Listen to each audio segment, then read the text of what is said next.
the same incident, the same issue, and two different reports. One from outside, one from within. On most occasions, we look at ourselves as being terribly bad, when in reality, it is not as bad as it is. It is that we look at the bad things, and we report bad things more than the good ones. So that's my challenge. So as a leader, you need to be mindful of others' perspectives, because whatever decision you want to take, whether you have competitors from elsewhere.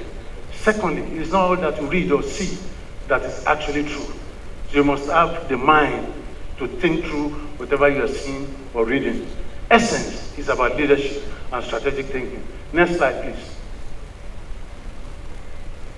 I put there Mike Tyson after defeating Vander Holyfield, and he was asked, what was your strategy?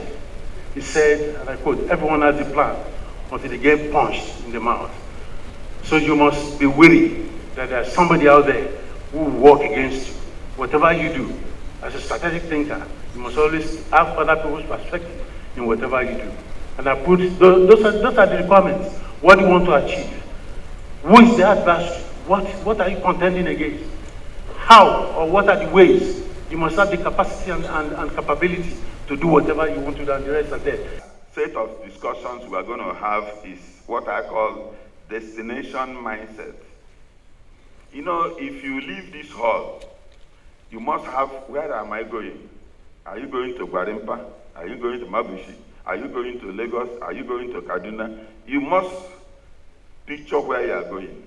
And that destination in your mind drives you through the challenges you are going to face, drives you through resources you will need before you get to that point.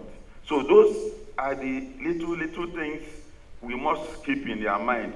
I brought this diary when I was looking for a job in 1994, going around the whole street in Port Harcourt. I went to Santa Fe Gate to get a job. This is 1994 diary. In this diary, I have list of my children. I wrote it in 95, October. I married in 1996. All the names of the children are the same as it is today. My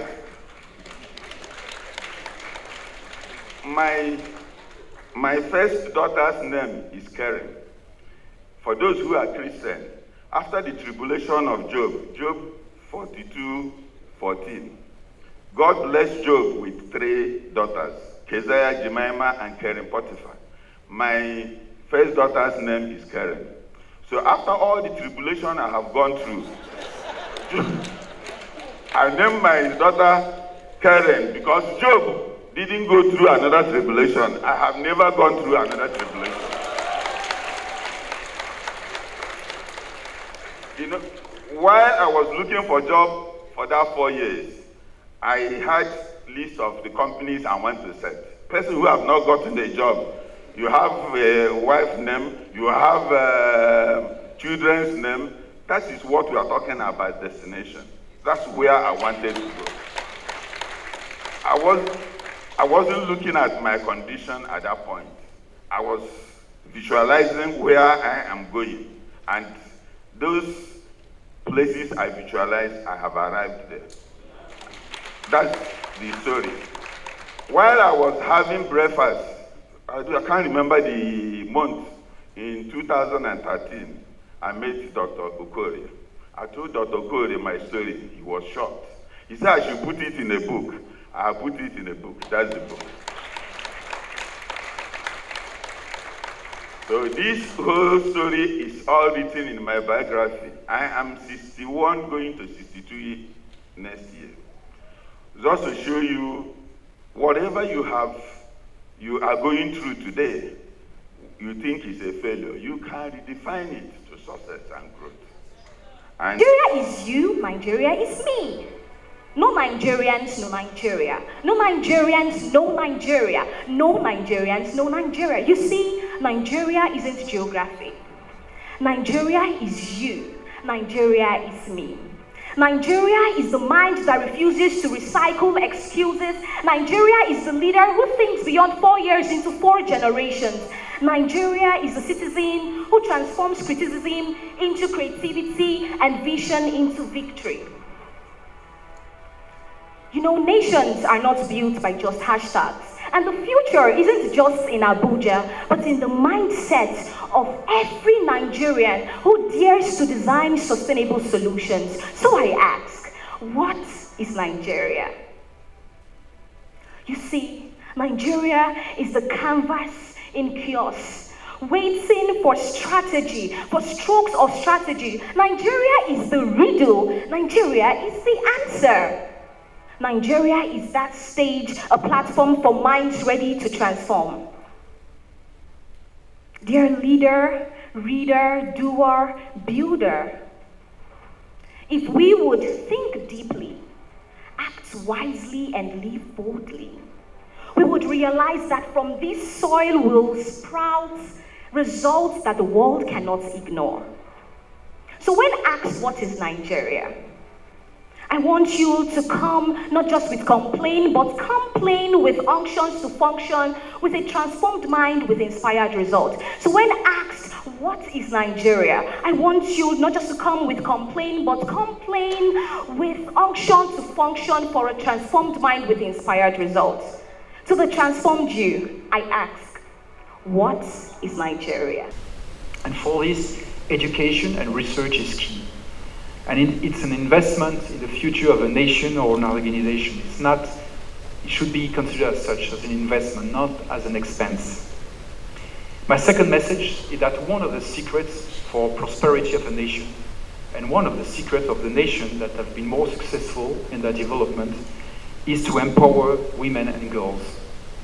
The most prosperous countries in the world are also those where inequalities between women and men are the least, and which grant women a full space to participate in collective decisions and in socio-economic life. Because science has proven that mixed groups perform better than single-gender ones, be it in research teams, in classrooms, in companies. That's something that has been proven by many scientific experience. So it's not only a question of women's rights, it's also a powerful transformative tool to accelerate development to the benefits of all.